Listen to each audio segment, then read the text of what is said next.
Bonjour à tous et bienvenue dans cette nouvelle vidéo. Alors dans cette vidéo, je vais vous expliquer un petit peu quel procédé il faut pour installer son cabanon chez soi. C'est très important, il y a des choses à respecter, il y a aussi des normes et du coup il va falloir le faire en plusieurs étapes. Donc tout d'abord, avant de vouloir poser un cabanon, il va falloir savoir comment et quelle taille je vais mettre et je vais installer dans mon jardin, quelle taille de cabanon je vais avoir besoin. Donc ce qu'il va falloir faire, c'est déjà se renseigner sur la surface de votre jardin, savoir l'installation que vous pouvez installer, savoir l'utilité de votre cabanon. Donc si c'est pour stocker, si c'est pour vous faire une pièce de vie, ça peut être aussi un endroit un peu à part pour avoir soit une salle de jeu ou un endroit pour accueillir des gens, pour dormir, etc. Donc en fonction de tout ça, il va falloir voir la taille de votre cabanon et surtout les autorisations. Donc ce qu'il faut savoir, quand vous installez un cabanon chez vous, en dessous de 5 mètres carrés, vous n'avez pas besoin de déclaration.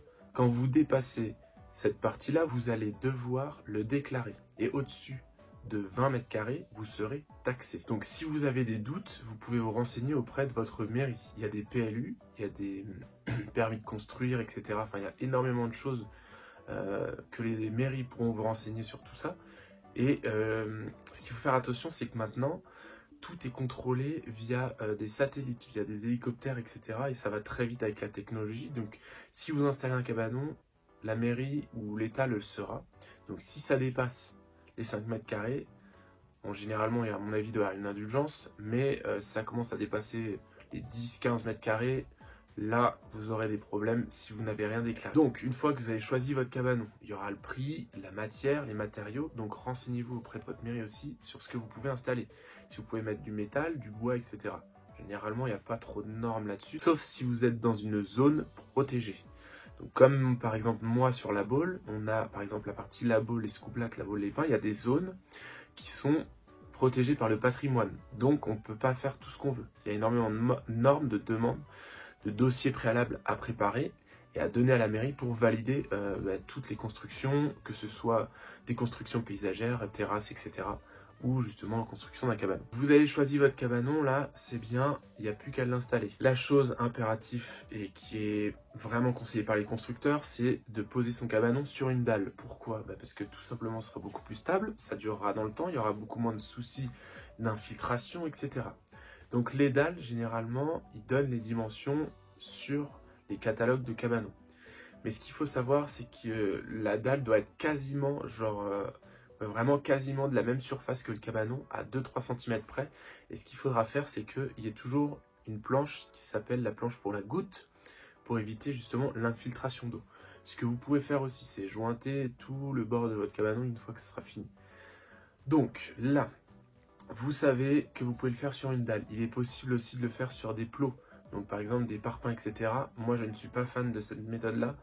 Ça favorise en fait l'apparition de rongeurs, de nuisibles dessous en fait. Ils vont avoir un abri pour eux et personnellement je suis pas fan du tout. C'est pour ça que je ne vais pas m'égarer là-dessus. Mais vous pouvez aussi le poser sur dalle, sur sable. Enfin vous sablez, vous posez des dalles gravillonnées par exemple et vous posez votre cabanon dessus. Ça marche très bien, mais pareil, c'est le genre de méthode où moi je m'en suis rendu compte, j'en avais fait un chez mes parents. Au bout de quelques années, on a beau tasser, etc. Ça finit toujours par bouger un petit peu. Bon, ça c'est pas dramatique, mais en fonction de ce que vous voulez et le résultat final, moi personnellement, maintenant je fais toujours des dalles béton.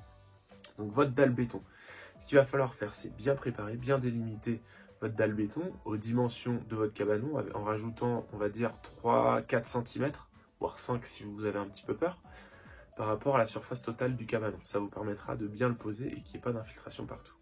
La préparation de sol, en fonction de votre sol, il va falloir décaisser. Donc sur 20 cm à peu près, ou sinon vous pouvez creuser sur une partie de 10, vous rembliez de 20, et votre planche de coffrage finira le reste qu'une dalle de béton va faire 10 cm.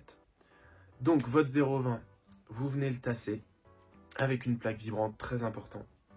Ensuite, avant de placer votre ferraille, donc tout le treillis soudé, vous placez une bâche que vous placez sur le fond pour isoler la dalle. Vous posez votre treillis soudé, toute votre ferraille. Donc ce qui est important, c'est que votre ferraille soit soulevée de moitié. Donc on va dire d'à peu près, si on a une dalle de 10 cm, on va la soulever de 5 cm. Si vous avez une dalle de 15, on va la soulever de 7,5. Vous voyez, c'est proportionnel. Généralement, je fais à peu près la moitié. Ça permet de consolider bien votre dalle et que tout soit uniforme ensemble. Donc une fois que votre coffrage est bien installé, que vous avez bien tout verrouillé, etc., là vous pourrez commencer à couler votre béton. Donc généralement c'est des bétons qui sont spécifiques pour les dalles, un petit peu plus liquides.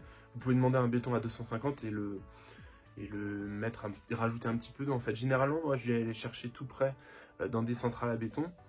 Ils sont assez compacts et je les rajoute dans la brouette après et je rajoute de l'eau pour que ce soit bien liquide. C'est important.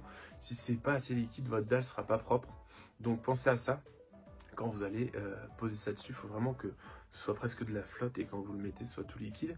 Une fois que vous avez fait ça, pensez à le vibrer pour enlever toutes les bulles partout. Si vous n'avez pas de choses qui vibrent, vous prenez votre marteau, vous tapez tout autour de votre dalle. Et après, quand vous allez tasser, il faut bien penser à le vibrer aussi à la main. Donc ça, ce sera le mieux. L'idéal, c'est d'avoir une vibreuse.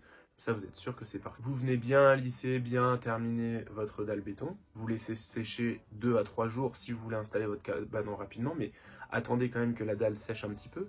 Veillez à ne pas faire votre dalle quand il fait trop froid, température négative. Généralement, on évite de descendre en dessous de 5 degrés. Donc ensuite, une fois que votre dalle est faite, vous n'avez plus qu'à monter votre cabanon. Donc là, c'est pas très compliqué. Généralement, il y a les notices. Soit vous le faites vous-même, soit vous le faites faire par un professionnel, tout ça. Et si vous voulez le faire par vous-même, il y a toutes les notices, etc. à donner. Votre cabanon, généralement, moi je vous dis, si vous voulez le faire par vous-même, soit vous avez du bois de récup, ça vous reviendra moins cher. Mais si vous voulez acheter le bois et le faire par vous-même, ça vous reviendra aussi cher, voire plus cher généralement, que quand vous achetez un cabanon tout prêt. Une fois que vous avez bien installé toute votre structure, vérifiez bien que tout fonctionne, les portes, etc. Pensez à bien contrôler tous les angles, que tout va bien, l'étanchéité, etc.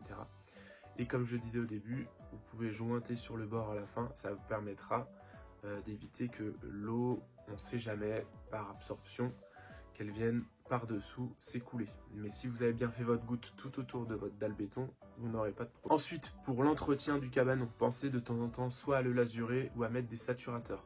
Si vous voulez lui redonner un petit peu de vie.